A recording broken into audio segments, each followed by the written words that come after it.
Inama y'Abaminisitiri yateranye kuri uyu wa kabiri tariki ya 16 Kamena iyobowe na Perezida w'u Rwanda Paul Kagame ifata ingamba zinyuranye zigamije gukomeza kwirinda ikwirakwiza ry'icyorezo cya coronavirus mu Rwanda.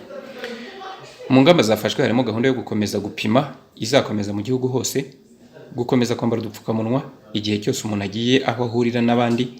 Hari serivisi zisanzwe zemerewe gukora zizakomeza, ariko kandi zikubahiriza amabwiriza y'ubwirinzi arimo gukaraba intoki, kwambara udupfukamunwa no gusiga intera hagati y'umuntu n'undi.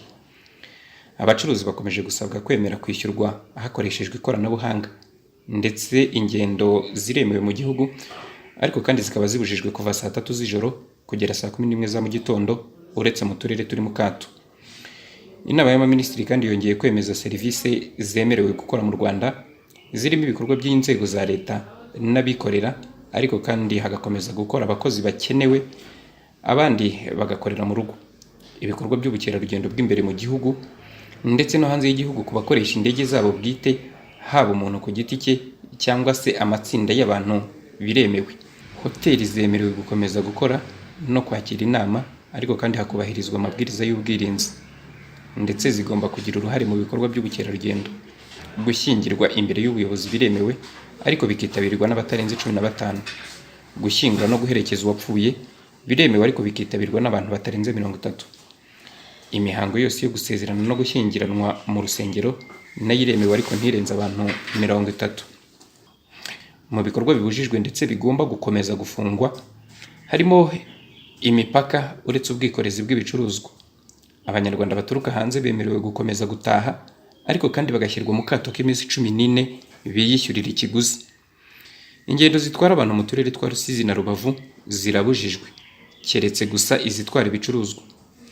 Amashuri nayo arakomeza gufungwa. Insengero ziracyafunze, ariko abayobozi bazo barasabwa gukomeza gushishikarizwa gutegura uburyo bwo gushyira ingamba z'ubwirinzi mu bikorwa, mu kwitegura ko insengero zishobora kuba zafungurwa mu minsi 15 iri imbere hagendewe ku isesengura rigiye gukorwa.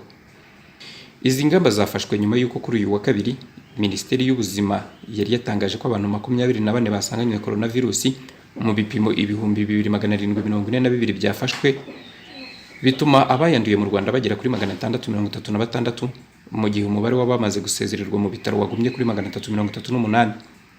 Ni mu gihe kandi mu minsi 4 gusa ishize ubwandu bwazamutse bukagera ku bantu 126, gusa benshi muri bo bakaba barabaturutse hanze y'igihugu, abo mu turere twa Rusizi na Rubavu tukiri mu kato, hamwe n'abahuye n'abanduye.